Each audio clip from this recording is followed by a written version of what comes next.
saya Stephanie Dawilatuni dengan NIM 202350030 Prodi Statistika. Pada kesempatan di video kali ini, saya akan menjelaskan pandangan saya mengenai ekologi dalam pandangan iman Kristen. Menurut saya, ekologi itu adalah hubungan timbal balik di mana makhluk hidup dengan makhluk hidup dan makhluk hidup dengan lingkungannya. Tidak jarang dan tidak sedikit di mana kita menemui kasus-kasus di mana makhluk hidup tidak menjaga kelestarian ekologinya di sekitar lingkungannya. Banyak sekali contoh-contohnya seperti berikut.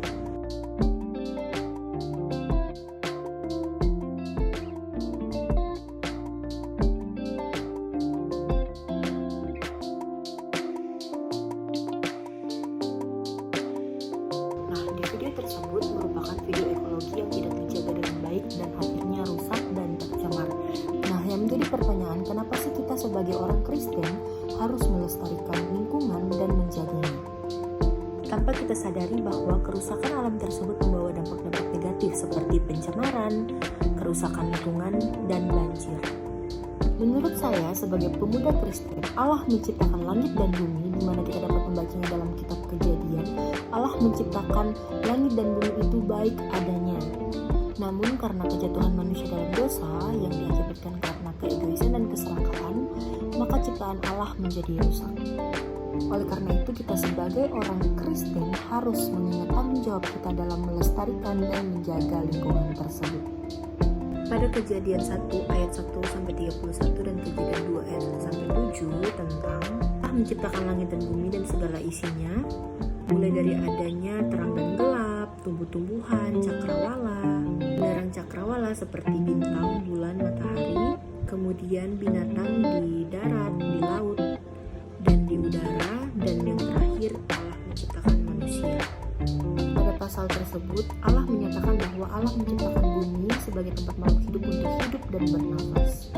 Pada dasarnya, Alkitab mengajarkan bahwa Yesus adalah pencipta alam dan semesta, di mana kehendaknya kita sebagai umat manusia diberikan tanggung jawab dan diberikan tugas untuk menjaga dan melestarikan ciptaannya. Dan tentunya Tuhan menciptakan kita sebagai manusia pasti ada tujuan dan maksudnya. Tuhan menciptakan seluruh isi alam itu sangat indah. Supaya kenapa? Supaya kita manusia ketika datang kita langsung bisa untuk menikmatinya. Namun tidak hanya untuk menikmatinya, tetapi kita memiliki tugas dan tanggung jawab untuk menjaga dan melestarikan alam tersebut. Pelestarian alam itu wajib kita jaga karena kehidupan manusia itu sangat bergantung kepada kelestarian alam. Nah, apabila kelestarian alam bagus, maka makhluk hidup pun akan bagus. Tetapi apabila kelestarian alam tidak bagus, maka hidup manusia atau makhluk hidup juga akan merasa terancam. Sebaiknya kita sebagai manusia harus cepat-cepat sadar untuk menjaga dan melestarikan alam yang telah Tuhan berikan dan bertanggungjawabkan kepada kita. Contohnya dari hal-hal kecil saja seperti membuang sampah pada tempatnya, mengurangi penggunaan sampah plastik, membersihkan sampah-sampah yang berada di pantai ataupun di pemukiman ketika kita berada di sana. Dan sangat memprihatinkan apabila kita sebagai manusia yang telah diberikan tanggung jawab kepada Tuhan, kemudian tidak bisa menjaga untuk melestarikan alam tersebut. Padahal Allah menciptakan alam yang sangat indah ini merupakan bentuk rasa cinta kasihnya kepada kita sebagai manusia. Bersyukurlah hingga sampai saat ini kita masih dapat melihat keindahan alam walaupun itu tidak lagi mudah. Lalu bagaimana dengan anak-anak dan cucu-cucu kita nanti di kemudian hari yang tidak dapat merasakan keindahan alam apabila kita tidak dapat menjaga dan melestarikannya. Oleh karena itu, kita sebagai orang Kristen, terkhususnya sebagai pemuda Kristen, harus pintar